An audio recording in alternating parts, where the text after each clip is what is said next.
I call this meeting of the Natural Resources Board for the City of Sebastian to order. Please stand for the Pledge of Allegiance. I pledge allegiance to the flag of the United States of America and to the republic for which it stands, one nation, under God, indivisible, with liberty and justice for all.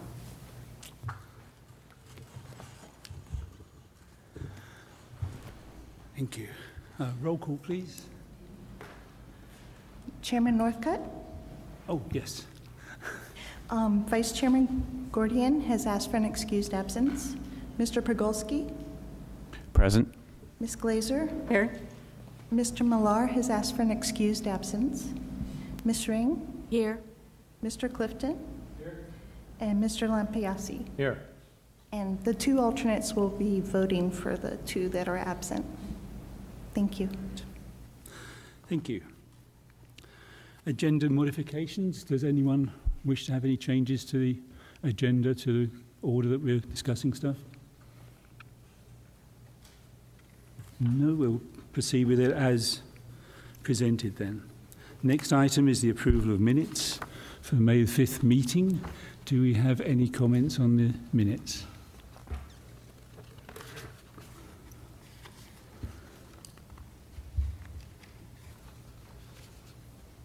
Anyone? No?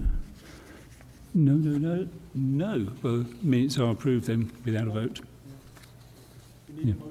No, we don't need a motion. If there's no corrections, then we don't have to vote on it. Unfinished business. Oyster Mat project update. Permits submitted to the Army Corps and St. John's last Wednesday, is that? Or it was about a week ago. Hello, Chair. The permits have been submitted, and our contact for St. John's is a lady named Melissa Delioso, and she is not yet reviewed them, but she did call me and leave me a message yesterday and said she would get to them within a couple days. But I have put in a request for a check, and so it seems like things are moving along in that department. So that's where we stand right now with the permits. Right, so we've achieved that milestone. Yeah. Right. We have copies of the permits attached to the minutes, don't we, I think? Is that right? Now I have a question, because at the last meeting we were talking about having to have the permits for the board review, and then we'd have to vote before we could submit them. So what's changed?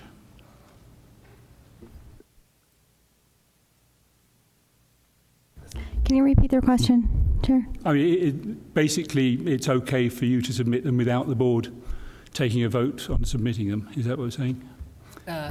Again, to help out, Frank Watanabe, the city engineer, to help expedite the project because of the concern the commission had at the last meeting and the previous one regarding getting the application submitted. The actual application, the agency, the lead agency is the City of Sebastian. And since the City of Sebastian was submitting the application and helping out Bob to expedite it, we submitted the application. The application was done online.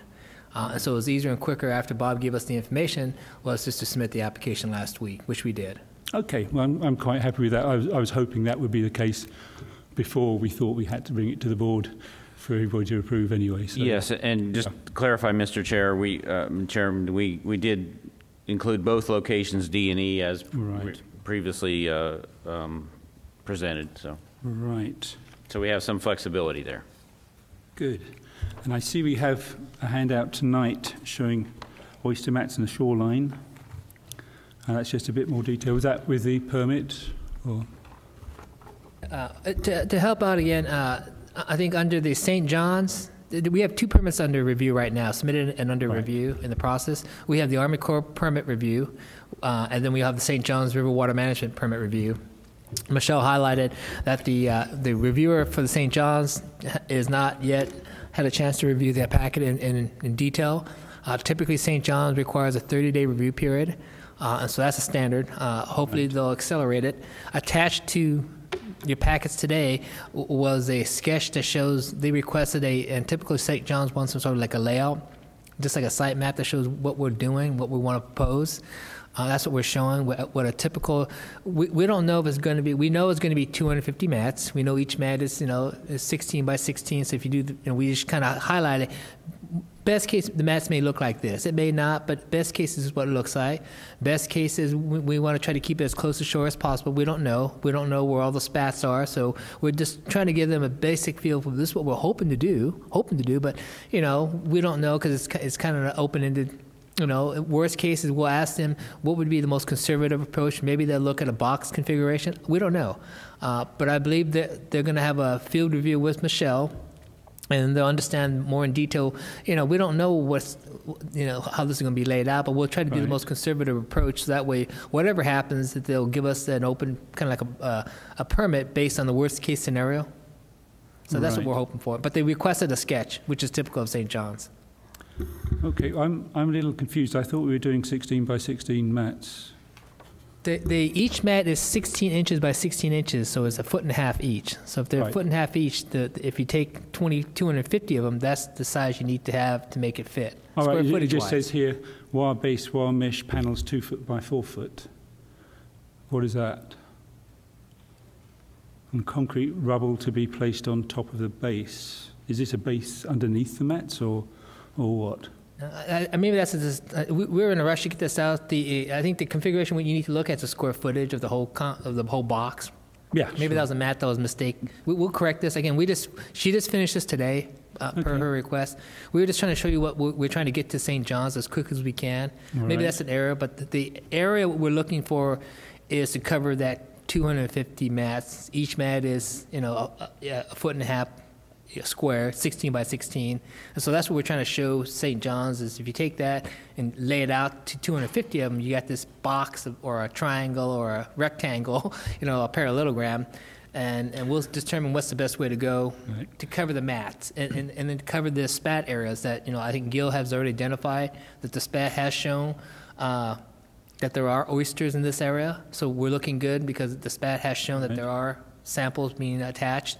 So based on that, based on this, we're hoping we'll just try to find the most conservative, kind of like a shape that St. John's will bless us. So that way, they understand that there's no way we could perfectly, it's not like a road where we could take all the corners and precisely say, here's what the square is going to look like. They know it's going to be kind of nebulous. So hopefully they'll give us some more slack.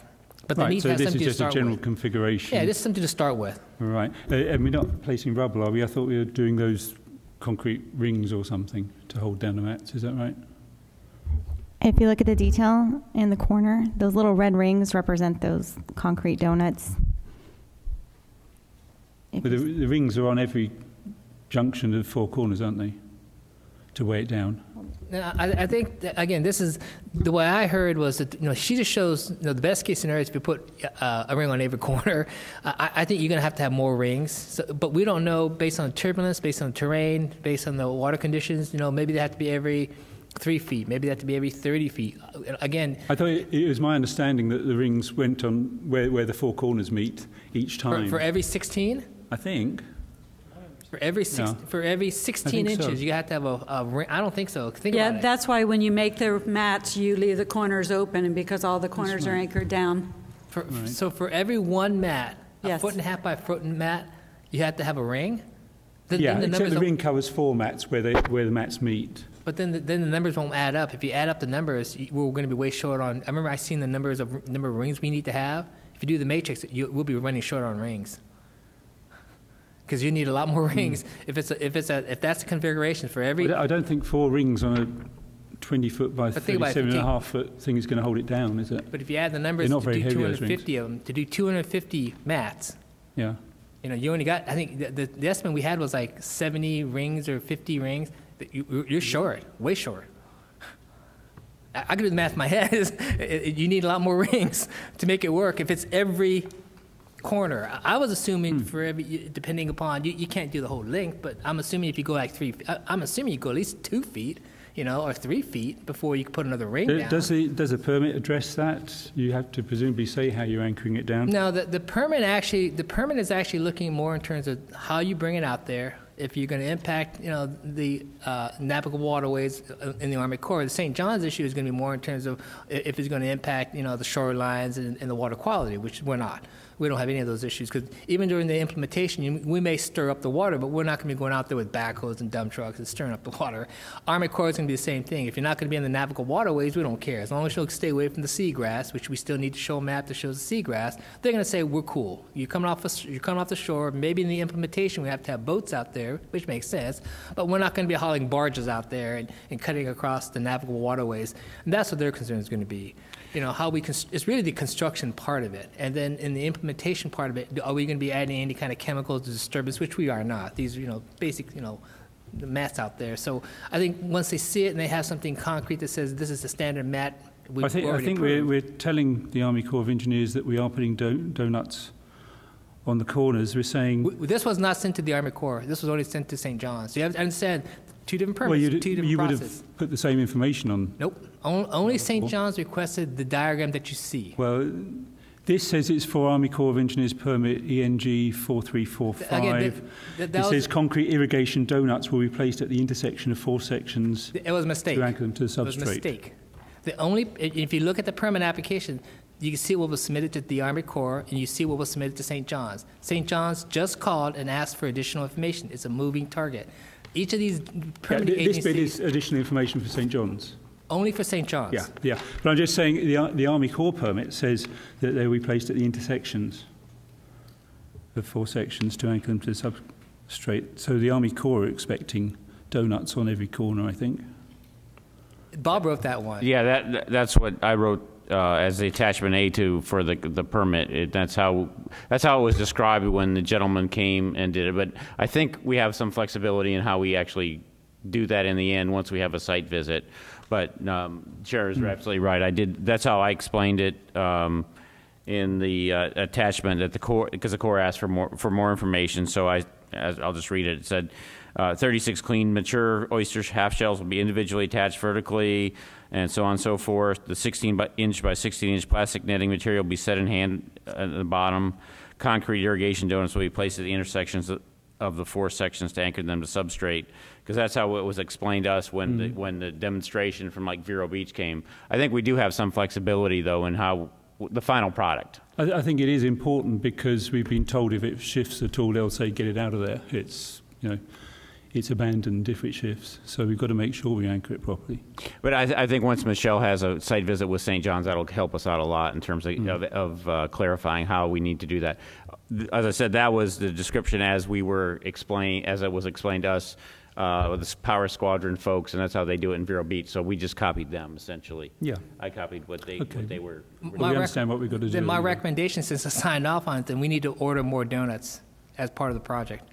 Because, again, I based this on the information given to me. My assumption was not to put out, because there's no way with the quantities, because I knew what the quantities were, we're short on donuts. Those donuts are only very small. They don't hold much. If the application we submitted has every corner, which it sounds like it did, I apologize. I depended upon Bob. He gave it to me. I did it real quickly to get it submitted. If the application is to have every corner, we need to have more donuts. Or we need to modify the permit submitted, because we're not being upfront about the permit application then. If the intent is to have every one corner a donut, we should be in the full, to support that, enough donuts to cover it. Because they can come back by saying you need to have 3,000 donuts. We need to have them then. Well, I think we can have some more discussion with the Corps whether that, as I said, that was the example and the model we used for submission, which I explained in the Corps. I'm just going on record here. I submitted a permit application, signed it, sealed it, and stating that we're going to put in that many donuts. At this meeting, I'm saying we need to have that many donuts. If the permit comes back, accept it.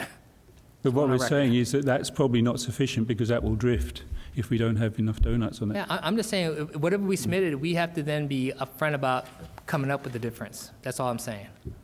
So I agree. If there's supposed to be whatever it is, we need to have that within our budget. Right, that's something. And Mr. Chair, just another clarification. I appreciate Michelle doing this, because the St. John's wanted some idea. All this is an example. It's essentially a model, as Frank said, about they just wanted some idea of how much area we would be covering with those 250 mats, and this is certainly an adequate diagram as long as it's clarified here with the description.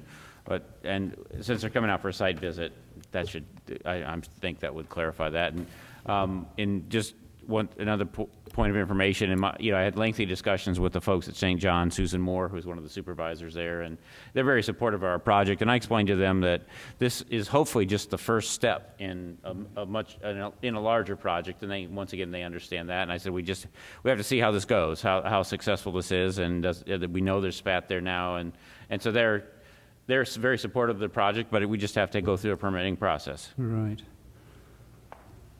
This is 750 square feet. We won't make. I didn't Don't make add that up with all the. 250 mats, do we?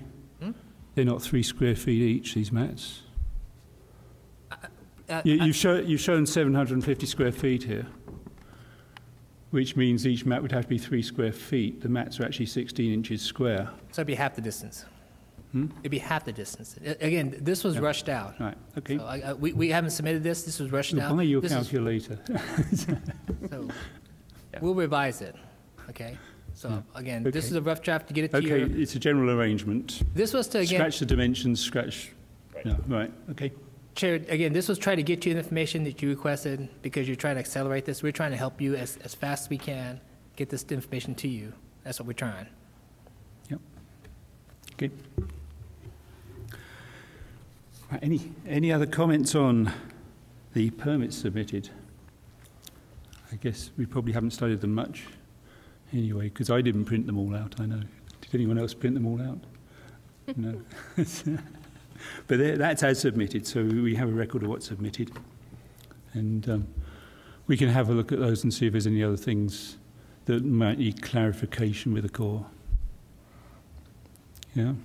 Okay. We'll move on to the second part of that. Can the board spend the remainder of the 2,500 budget allocation for supplies? That's a question for staff. What was the question? Can the board spend remainder of 2,500 budget allocation for supplies?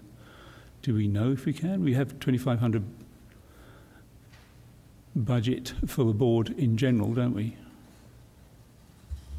Can we spend it on supplies? That was a question I think that Gil came up with last month. The board had again, I'm not sure, was it 25 or was it,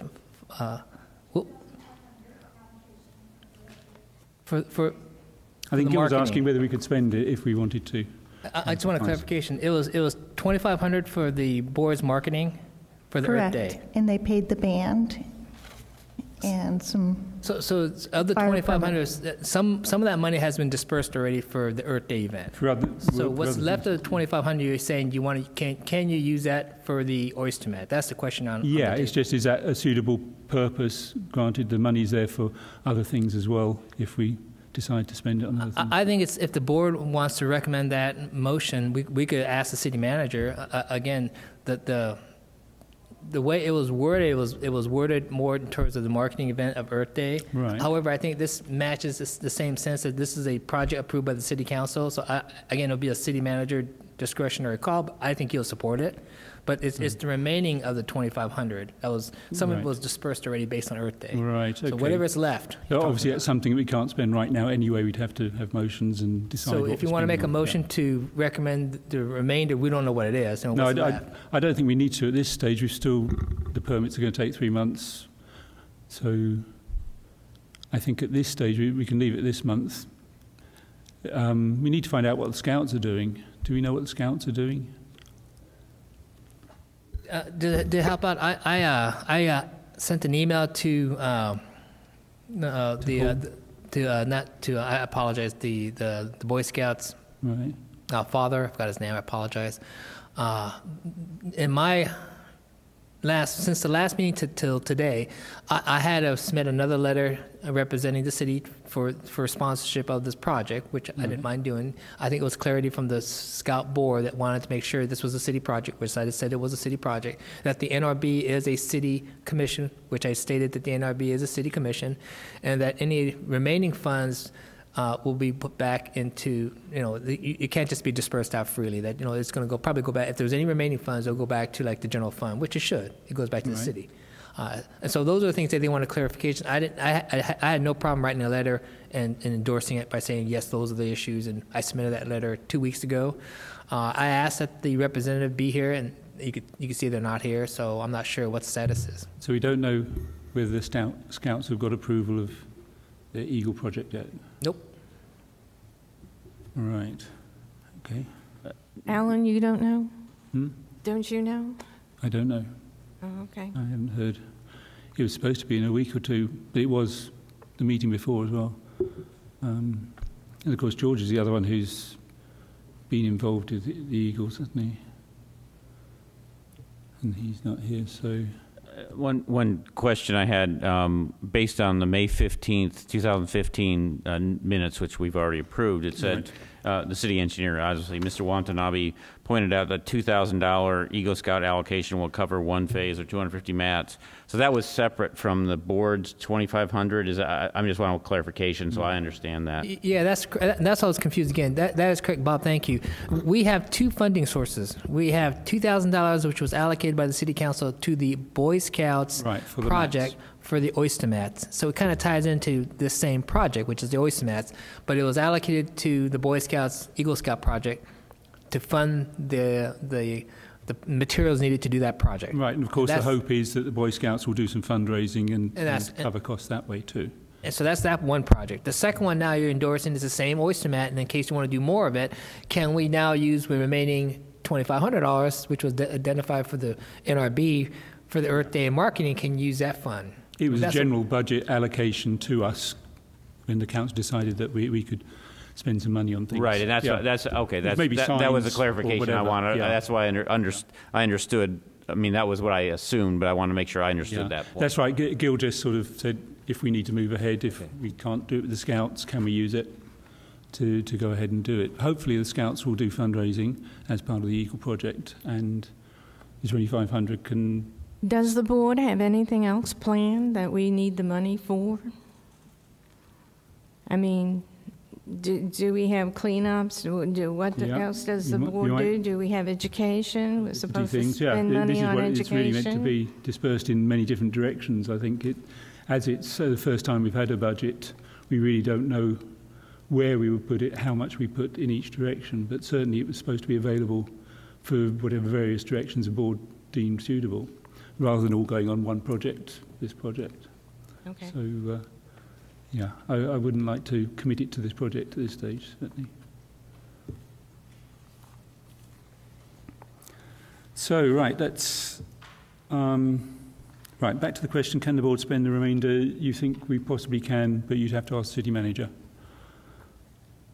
Was that it? Yeah, we basically, you'd have to ask the city manager. We're not ready to allocate it that way today anyway. Okay. Okay. I don't think we are. Status of proposed Eagle Scout project, we've covered that, or not covered that? Yes, we don't know. Okay, and of course Gil was the other one who was involved in talking with them. Okay. Okay, so anything else on Oyster Mat project? I just want to thank Mr. Watanabe and Michelle for their help, and they really did the work. I provided some documentation and background, and they obviously, Frank as the city engineer was very adept at getting this done, so helping. So I appreciate it, and hopefully it'll be a very successful project. I hope so. Well, in turn, I'd like to thank you too, Bob, being involved in getting that together. Anything else? No? Okay, we'll move on to... Well, was there a good spat count then, I guess, right? I never did hear that we had a good count. The last I heard was it was being sent away for... Yeah, and Gil was the contact for that, wasn't he? Sent away for, evaluation. Gil sent the spat traps away for evaluation, and I don't think we heard back. And he's not here. Yeah. It looked good. To help, maybe, again, I apologize because you guys can't communicate with one another. There was an email that came from Gil.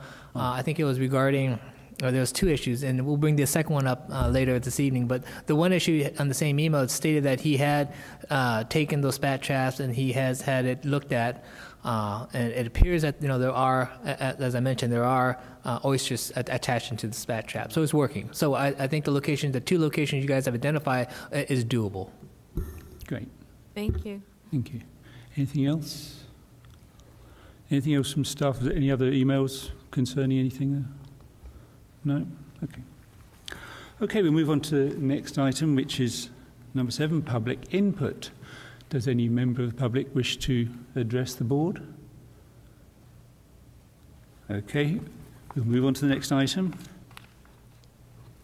New business. A, Champion Tree Programme, resolution, list of champions, and a copy of the proclamation. Have you done some research into this, Michelle? I don't know much about it. It's really before my time it was active, I think.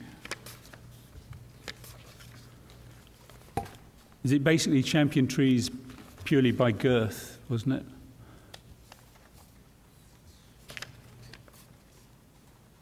Does anyone know? Since I was the one that brought it up last month, maybe I should jump in here and express my curiosity. Right. I guess my concern is that we've got we mentioned the Champion Tree program on our website, but that's it. End of story. If you go on the state's Champions Tree site, trees are listed. If it's not private property, the locations of them are provided, so you can go and look at them. In some cases, there are photographs. In you look in the Indian River County trees that are listed, there are 6 of them. All of them are located in McKee Botanical Gardens. Seems strange to me that a county of this size that there isn't one other tree that's of note besides those 6 that are in botanical gardens. So I just, if it's a program that we are going to be responsible for, which it's on our website, I think we should be serious about it. Some of the trees that are in the list haven't been re-measured for 10 years. Some of those trees might not even exist anymore. We don't know. So I'm just thinking, if it's something we want to do, we should develop a strategy for. I'm just looking at this, possibly for the first time, about calibrating trees. Yeah. Measurements, chain, log, and DBH, and it seems to me we almost need an expert course on this. Tree height, you're measuring one chain from tree base.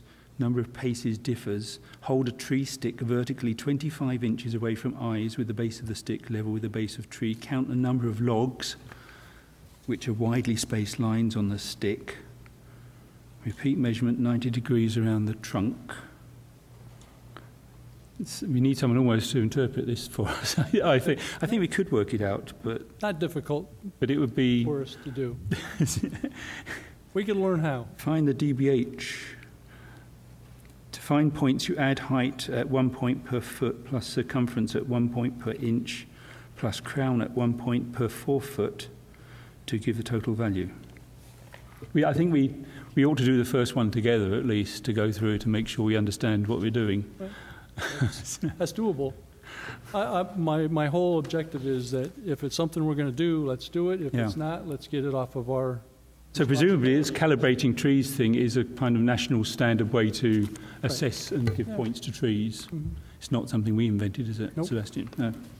Isn't there a lady who works for the city who does this? Because she had to come out to my property and measure my trees to make sure I met the standards for the city of Sebastian.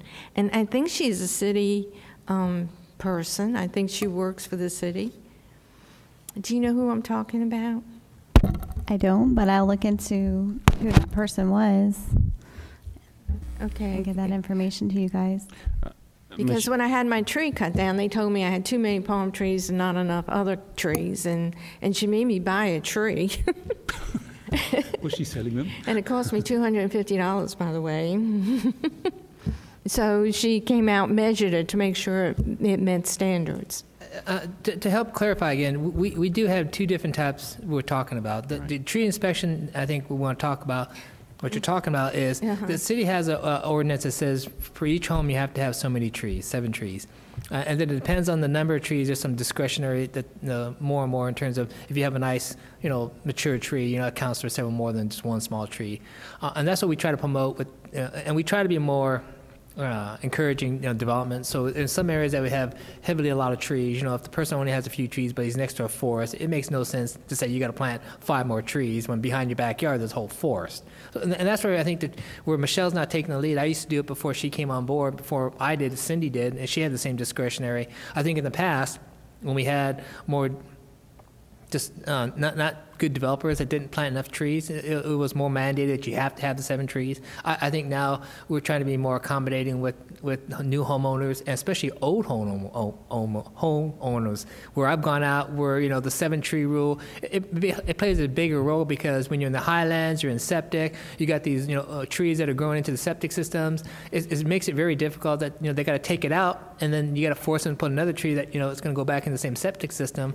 It may make common sense to say, is there a common area they could put some additional trees that they could share the trees between the properties? So those are things we've been working with. So that's Michelle's responsibility, the tree inspections, make sure who cuts it, who doesn't. You have to get a tree permit to cut down a tree, and we go out and inspect it, and we verify it's been done. That's the tree issue. Right. I think what you're talking about, what you're talking about is the champion trees, and I'm not up to it, but I just read real quickly.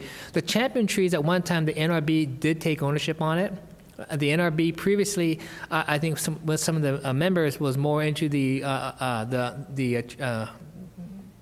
tree championship, where there was a stick. And it's in our office too, and I read up on it. There was a stick that they used in the old days. It's been calibrated, so and it's kind of like an engineering scale. So when you put the stick, which is 3.5 feet, you stay 3.5 feet away from the tree, and you measure it.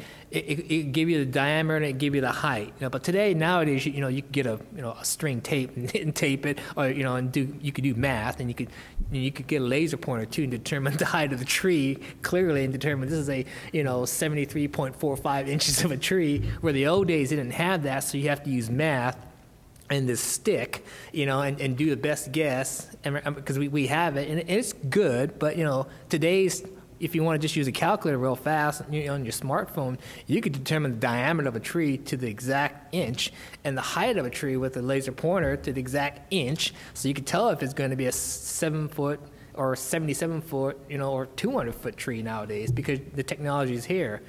So that's the technology. I think the ownership here is regarding the NRB. If you want to take on that task of these champion trees, I believe the city of Sebastian at one time had a whole series of these champion trees that has been neglected because change of commissions, and this new commission was not aware of this task as a goal. It is one of your goals and objectives, this champion tree. It is listed on there. And if this commission wants to start taking upon itself to do that, maybe we get some training to you from our staff point. We can't, it wasn't tasked for us to do, but I think if you want to do it, we could try to get you the training and the materials. And if we can get materials that can make the work a little bit easier than holding a stick 25 inches away from your eyes. This method we ain't going to do with a stick.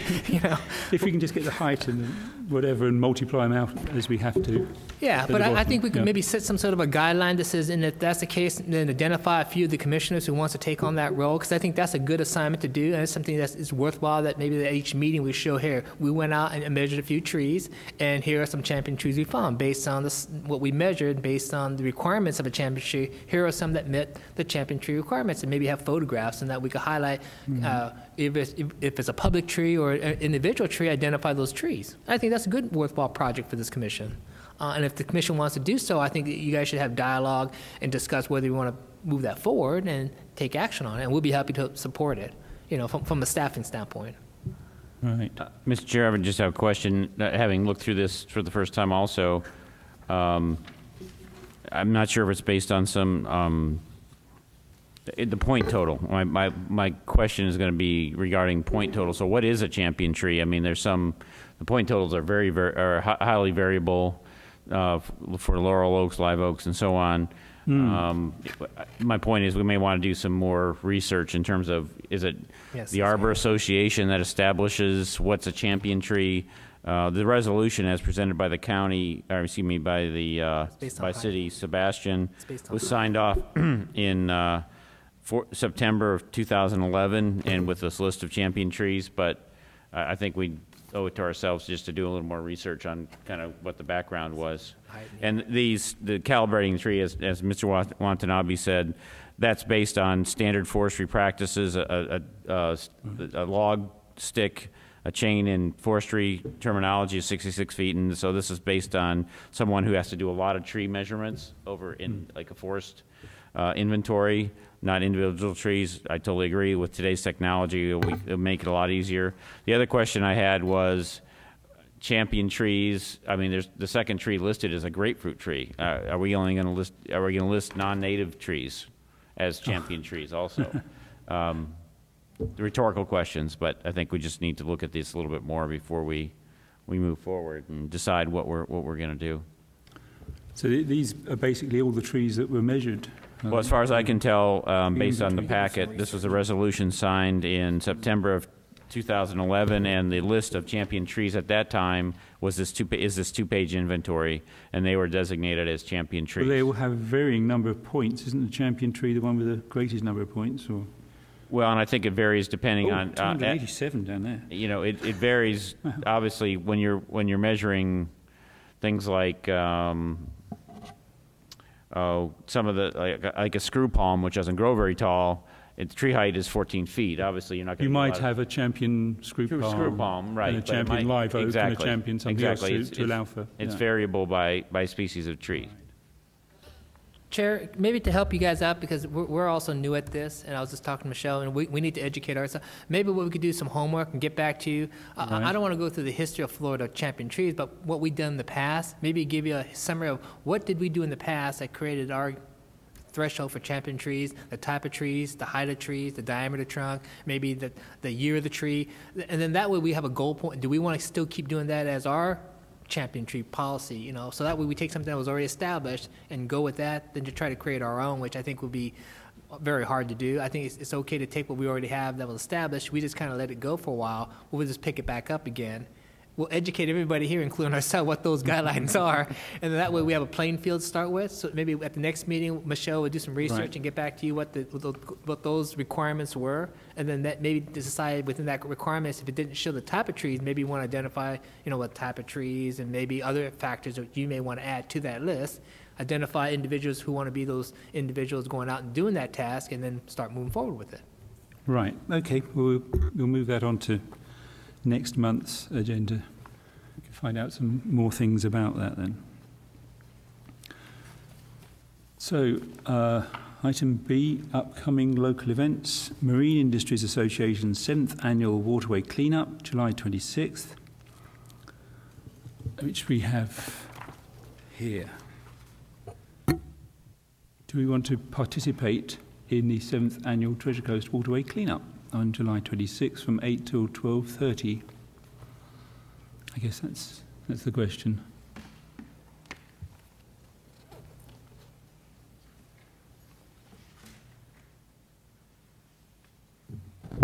We have some forms we can fill out and a waiver form as well. Anyone interested in doing a waterway cleanup? I would be happy to. I normally do that one. All right. It is on a Sunday. Is that a Sunday? Yeah. Oh. Isn't it Saturday? Oh, it is a Sunday. Oh. Right. Anyone else want to do it? I'll do it as an individual. I can give you the forms if you want to do it as an individual. Okay, perhaps we won't do that as a board. I prefer not to do Sunday. There's a waiver as well. Right. Okay.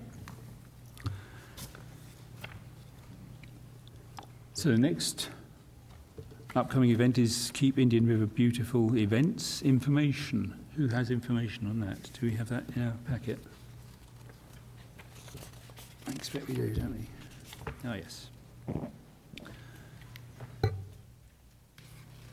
Recycle regatta on Saturday, July the 4th.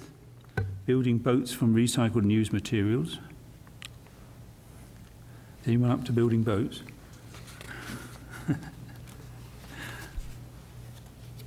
Solid waste disposal district at the Indian River Mall. That's June 13th and 25th, July 11th and 25th, August 22nd. $35 for a spot with 2 chairs and a table at Indian River Mall.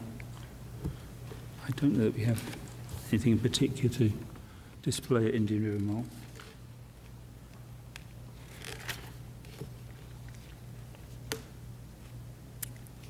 Any interest in any of that? I'm not sure that we have a table, any information for a table either, but obviously we'd encourage everyone to attend, and looks like a good opportunity to participate and look at recycling opportunities. Right. Well, okay, we'll keep our eyes open for events coming up, but it doesn't look like we're going to be doing any official attendance at those then. All agreed? Yeah. Okay. If we can keep upcoming local events as an item on our minutes and just update it every month. Who gave us this information? The Curb and the Marine Industries Association. Where did that come from? The Keep Indian River Beautiful information, I pulled off their website because you guys mentioned that you wanted to participate more out in the community, but Right. if you guys don't want to participate, that's fine.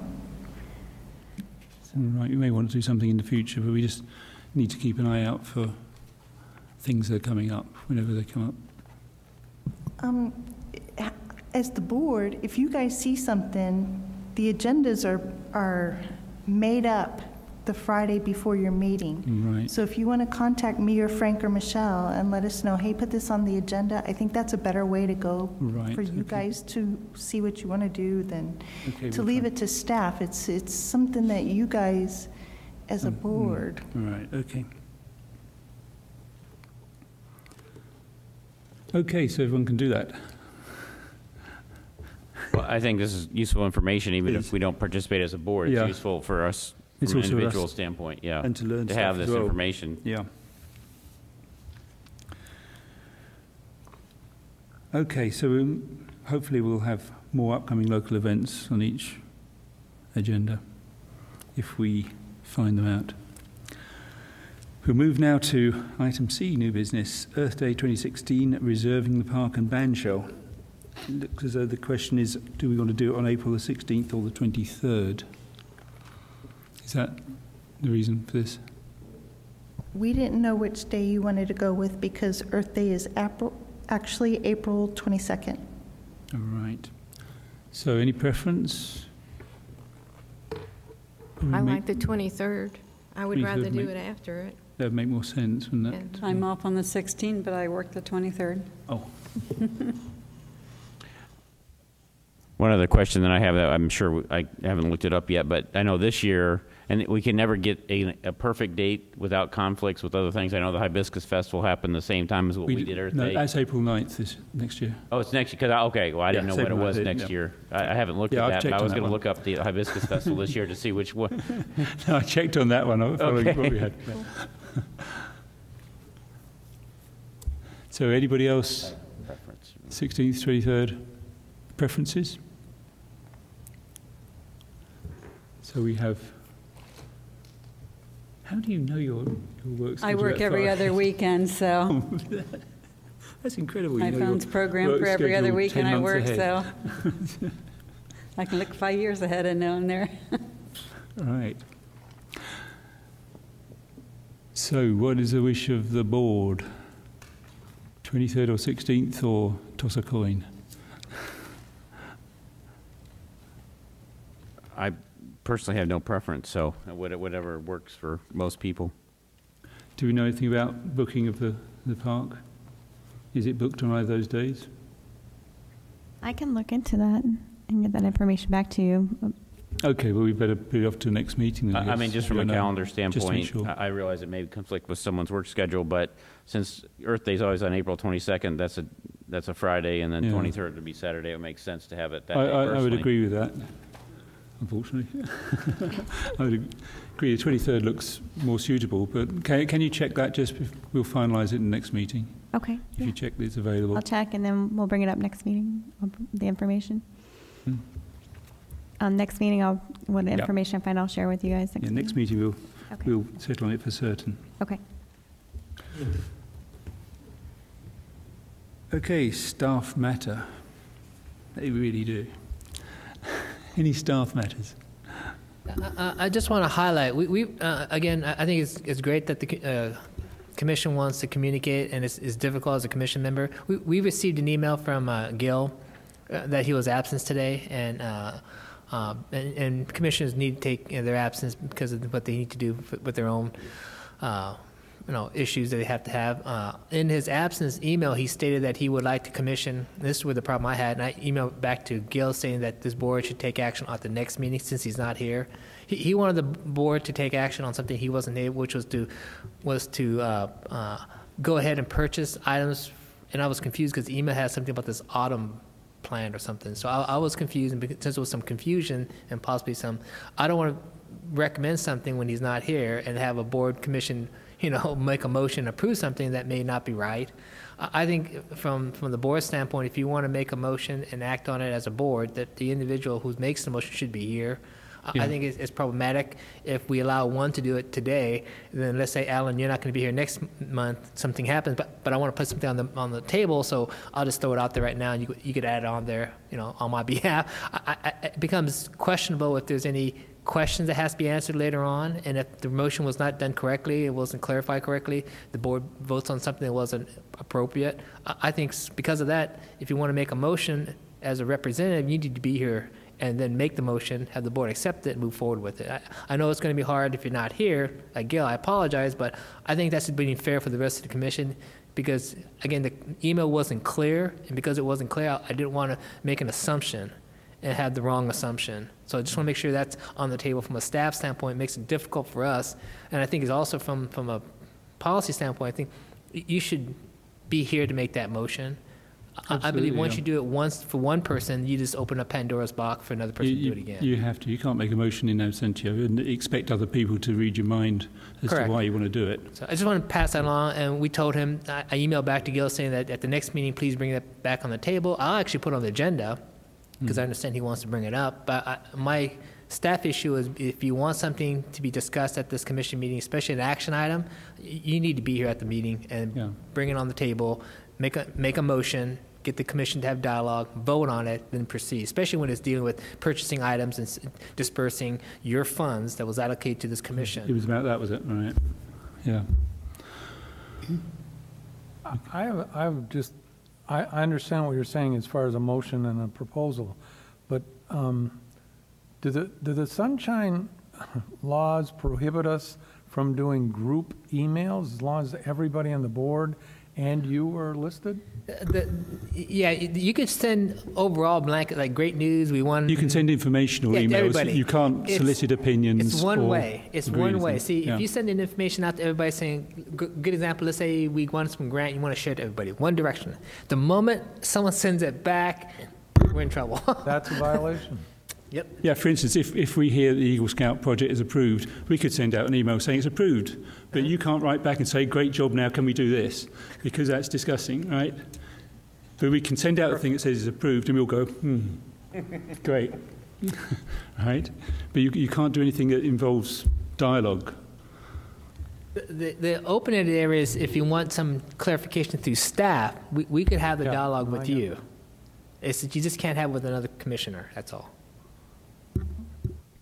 Okay. Right. Any more staff matters? Last month, we discussed sending thank you notes to the vendors at Earth Day and for the door prizes. Yep. Had that been done, or No, I haven't got a list yet. the list is coming from? Gil, He has that book that has... I understand, yeah. Next year's going to be different. We're going to all have access to it. I have a question about that because I wanted to be able to compile the list of the vendors who came. I would still like to do that. I would like that book. Now, may I have it? I don't see why we couldn't all have it if it got copied. I want the original book, please. The one that had all the pages ripped out of it. Yes, I want that book. Right. I don't know that, but yeah, I'm sure we can. You want the original book with the pages ripped out? Yes, the original book that all the vendors signed in on. And I think Gil was the one that was maintaining that. Yeah. Right? Yes. Yeah. And I volunteered to make a list, and he has not done it, Right. and I would like to do it. Right. Maybe to help out again, we'll ask Gil to bring it into the city because there's been direction and staff could request. contact him because we can't. Because I consider it to be more public information now because it was a commission project. I think we need to get it scanned in and documented, and that way all the commissioners have the book. Yeah. So we'll ask Gil to bring it in, we'll scan it in, and we'll shoot it to everybody. And then we'll put the original in the clerk's office. Yeah. Staff are very useful for that. Thank you.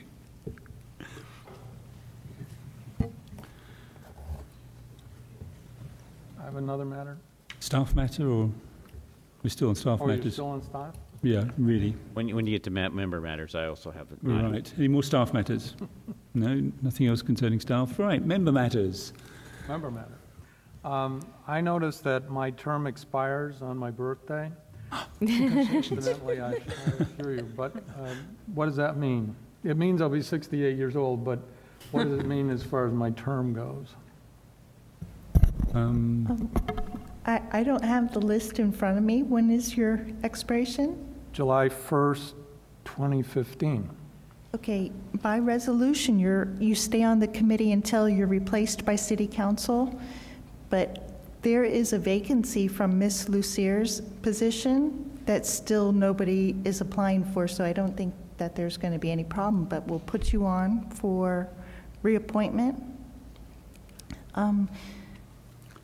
I do have to advertise, but like I said, I don't have any other applications. Would you like to be moved up to the regular position, and Mr. Clifton? Not necessarily. I just didn't know what my status was as of July 2nd. Oh, you're on until you're replaced by council, but I'll advertise for about 2 weeks, see what kind of applications we get, and present it to council, and council will reappoint you. Okay. So, I believe my term is up as of this month. Yes, Rose, you're July 1st as well, aren't you? I thought I was June. Oh, it's probably the Do you have a same. list? Is it July? I think I got you right here. No, July 1st. July 1st, okay. You both come up So I was sometime? thinking this All right. was the end, my last meeting. You got a couple years. so it'll be the same process. You'll stay on until you're replaced, Okay. so. All right. Okay, thank you. It's up to the council to vote it back up. And we're still looking for applicants for the Natural Resources Board. Okay. Have you got member matters? Yes, thank you, Mr. Chair. Regarding member matters, just want to bring everybody's attention to what's called a town hall meeting on June 16th at the Humane Society of Vero Beach. It's actually a group called Target Zero, June 16th at 6 p.m. Their plan or hope is to have zero euthanasia of all adoptable shelter animals by 2025.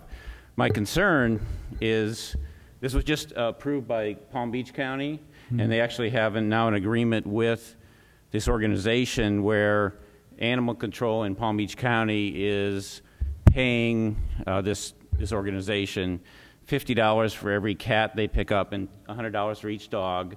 This organization then neuters the animal, puts a microchip in it, and then vaccinates it for rabies. But the concern I have is that the agreement with Palm Beach County is, at least for cats, if they can't place them, then they release them, quote, back into the field. Yeah, TNR. Have it's a TNR, exactly. Yeah. And I know the city of Sebastian is a bird sanctuary. It also has, Indian River County also has regulatory requirements for habitat conservation plans for protection of scrub jays. So this organization is going to probably present, at least to Indian River County, an opportunity or option that they would like to employ this trap, neuter, and release. And I guess I'm just giving you my personal opinion is that is not acceptable in Indian River County. Oh, all right. I differ from you in that, because I think it's a good idea to trap, neuter, release rather than let them stay out there unneutered and making more babies. I think they should be trapped, neutered, and euthanized if they can't be released. Sure. And Humane Society gets $78 for every animal it euthanizes. Well, I understand that, but when you look at the effect of free-ranging cats on wildlife, it's over 1 billion birds a year from free-ranging cats are killed. People look at the cat issue, but they don't look at all the effects and the ancillary effects from the free-ranging cats. Yeah. So by releasing the free-ranging cats, some of them may be vaccinated, but there are other implications. It's not just the birds; it's amphibians and reptiles. They also depredate turtle nests. So I think the free-ranging cats are worse than the solution of releasing them. Right, but if they're not trapping them in the first place because no one's doing anything, then there's going to be a whole lot more cats, including those cats that are already there. So if no one's trapping them to start with... Right, and animal control does trap. Does trap. But what we're talking about here is someone extra trapping, so presumably they're going to trap more. Well, at least in Palm Beach County, they're just doing their normal animal trapping, the animal control, the animal trap, but we'll turn over to this organization, the animals, and pay, as I said, pay this organization to do that work. So Palm Beach County is not changing their animal control operations other than giving the animals to this organization. Okay. My point is, by re-releasing cats back into the field, that creates a lot of problems for native wildlife. Yeah, I understand. I think in the long term, obviously, you're going to reduce the feral cat population, so... there's also other effects to the feral cats that are released. They may be vaccinated, but there's also the question is that humane to the feral cats to release them back into the wild? So I just want to bring everybody's attention to that June 16th. And as I said, they are planning to propose this in Indian River County. And I think it would personally be at odds with what the city of Sebastian already has on their books, if that was allowed. Could we invite a veterinarian or somebody from this organization to talk to us? Because it was always my understanding that there are a set number of virile cats, period.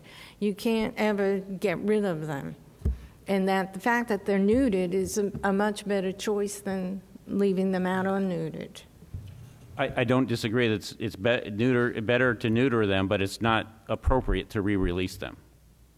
Once you have them, they should either be placed in a home or You can't put a feral cat in a home. No. Well, at any rate, they shouldn't be released back into the wild. That is absolutely antithetical to what we're trying to do. Cats are the most invasive. They are a non-native invasive species. It's the only species that kills for fun. True, but you see... Okay. I guess so. The question would be, if we're going to do this with cats, why not do it with dogs? Why not re-release the dogs back into the wild? Because then they pack, but feral cats are okay. Except, I don't think we can resolve it here. I had somebody who worked with them and did do the neutering free, but she told me that you can never get rid of all the feral cats, and it's better to have them out there neutered and not reproducing because you can't ever get rid of them. Well, that's like saying you can never stop everybody from speeding. Of course that's the case, but that doesn't mean you allow it. So it would be better to have a cat out there that's not reproducing. It's taking up its place in the herd. What do they call those herds? Cats are territorial. They don't have herds. So if you're going to neuter a cat, you shouldn't release it. You have it in your possession. Releasing it makes absolutely no sense. doesn't make any sense to neuter it in the first place because a feral cat's not going to settle down in a home anyway. Well, so the option The same basic trap and kill. that'd be fine. Yeah. I Okay, well, we're guess going to it's differ just, on it's that. I guess we could talk all night and we won't. Okay, and thanks for bringing that to our attention. Any other member matters? yeah. I have a couple. Had an EcoFest meeting today. It's March 6th next year. I hope we're going to participate. We are going to be invited to participate in EcoFest again. We will be able to do oyster mats. Brevard Zoo, who did oyster mats last time, are actually going to be doing something called oyster gardens, or they're going to be told to. Oyster garden is something to do with putting bundles of oysters on docks or something and things growing on them. I shall look forward to EcoFest to find out exactly what it is. But we will be doing the oyster mats. March 6th, yeah, at EcoFest. So we will be probably setting up a table as we had in the past And year. we'll set up a table. Okay, We will great. probably be assembling them because it'll be a good time to be assembling them then. And yeah, they're very keen on us doing hands-on things that people can get involved with. Oh, the other one to keep an eye on is disc golf, which we don't deal with at the moment because it's with another board. It's with Parks and Rec. But just we might want to keep an eye on that because from what I've seen, the videos of disc golf is there has to be a fair amount of clearing of land, and they're talking about doing it at the Stormwater Park as well as on the island, I think on Schumann Island. So it's a little concern to me if they go forward recommending that. But we don't deal with it now. Frank's made it clear it's under another committee. Just you may personally like to keep an eye on what Parks and Rec are doing. Just to clarify again, what the chair has stated was on the disc golf proposal that was originated from the Parks and Recs Commission. It went several times to the Parks and Recs Commission, and then it went back to the City Council several times. The original location was the Stormwater Park. However, that Stormwater Park is a joint project with St. John's River Water Management District, and some of the land is still leased through the St. John's River Water Management District, so we need to have their approval within our agreement we have. In that process of trying to put it into the Stormwater Park, St. John's identified that the disc golf is not considered one of their passive recreational sports identified in their agreement. So that's why it was then shifted to looking at another park location. We were looking at the Schumann Park, which is the island over there off of. Oh, good. So it's out of stormwater, is it? Yeah, but on the Schumann Park, which is over there by what's it, Ashley? What's that? Laurel Estates, over there in that area. There's a bridge you walk across. The residents, it went to Parks and Recs Commission. They approved it unanimously. Went to the City Council. City Council meeting, there was some opposition from the residents, and from that, council decided to throw it back to the Parks and Recs Commission, and so it went back to the Parks. It's going back to the Parks and Recs Commission to see if St. John's will allow disc golf to move forward within the park. The last email I saw was St. John's says if you want to put it in the park, you got to change your agreement because agreement clearly states it's not considered a passive recreational sport, right. and so they won't agree with it unless you change the agreement. So that's where we sit right now. Okay. Well, we'll just keep an eye on it because obviously it's with Parks and Rec. Disc golf is a frisbee thing where you throw it into. So in your estimation, Mr. Watanabe, I don't know enough about how big an area disc golf course needs. Would you, and I share the chair's concern about clearing. Would there have to be a lot of clearing in Stormwater Park, or do you have any idea at this point? No, actually, based on what I've heard, like we were going to do at the Schumann Park, they do very little. Well, I think that's someone misleading someone. I think Parks and Rec Superintendent Chris, someone has said there wasn't much clearing, but if you look at the videos on YouTube, you see trees and grass between them, and in fact, part of the game of disc golf is that they go down on the rim and roll along a bit further. which you couldn't do with any shrubbery underneath. So Again, I think someone's misleading them. And that could be trying to clarification. push disc Yeah, golf. the information we were informed through our Parks and Recs, and I'm not involved with it, was that there was going to be minimal clearing. I think some has to be, but they're not going to be. A good example was the Schumann Park. We couldn't bring in heavy equipment. It's an island. There's no way to bring in concrete. Right. There's no way to bring even equipment onto the island. So what we were going to do is just be minimal, bring in maybe some it's like tile paths to create the landing. Create some kind of a, so you can see a corridor, but I think they want to see a lot of obstacles, trees and shrubs, so they could bounce things off of, trying to keep it more natural. So there wasn't going to be a whole scale, clear path. That's what I was told, just like I was told. I think they throw them through trees, but basically the people have to walk through there, and these things do roll along the ground as well. Correct. So I don't think you can have somewhere that's got lots of undergrowth and shrubs. The other issue we were going to Stormwater Park was the people were, when the original one came out, and we know, because we mark it now, we have lots of tortoise burrows in that area, and they're concerned about impacts to the gopher tortoises. And so this is a double-edged sword where, one edge where the community is concerned because they don't want it impacting their their community park that they want to keep using as a passive park, vice versa, Stormwater Park where we have agreements, but there's also wildlife there, because it's more Protected wildlife. species. Yeah, species there, endangered species, so it'll be impacting them. So it's going back to the Parks and Rec Commission. Okay, that was a long one. Any more member matters? Items for the next agenda. We've discussed a couple. Anybody got anything else we want to talk about next month? I think we should be looking at what more we can do educationally. That's part of our remit, is to inform people, and I don't know whether we try and arrange some lectures or walks in the park or what. Mr. Chair, one thing I would like to, maybe not next month, I'll have to check, but I would like to check with the Florida Forestry Division, Florida Forestry Service. Sebastian and Indian River County have a lot of scrub lands that really need to be prescribed burned from an ecological standpoint. It's part of the whole ecosystem function. I know there's been some issues, but even within the city of Sebastian, about not burning. Jane Snee was the properties. I know she proposed to burn her property along Barber, and was turned down by the city commission ultimately. And it's ecologically, as I said, it's important that these areas be prescribed burned, and if they can't be, then there maybe have to be some other discussions with within the board and stuff. But I'd like to bring someone from the Florida Forestry Service to talk about prescribed fire and how it is actually applied, because they're very good at it. They put fire lines around it. They can burn very quickly. Within a couple hours, they can be done, and it's really important for scrub jays, for gopher tortoises, and other things that this area be burned. That's something that could be a presentation to us then. Just to clarify again, as staff, I think it's great to have any kind of a speaker to provide educational components so we can all be educated. I understand that because I was here, the city council had an opposition in terms of the control burns. It was clear because they favor more in terms of the communities and the impacts and all the stuff that comes out of a control burn.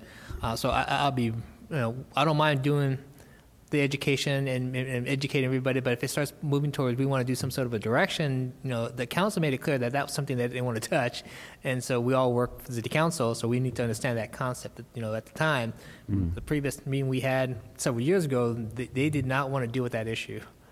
It is a very sensitive issue, and I think it's outside the realm of this commission.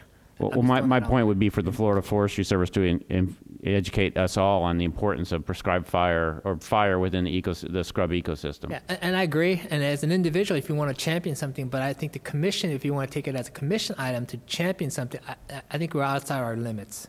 I'm just throwing that out there. It's perhaps something that would be better presented to council rather than to us, because council would have to agree it. We have no power to agree.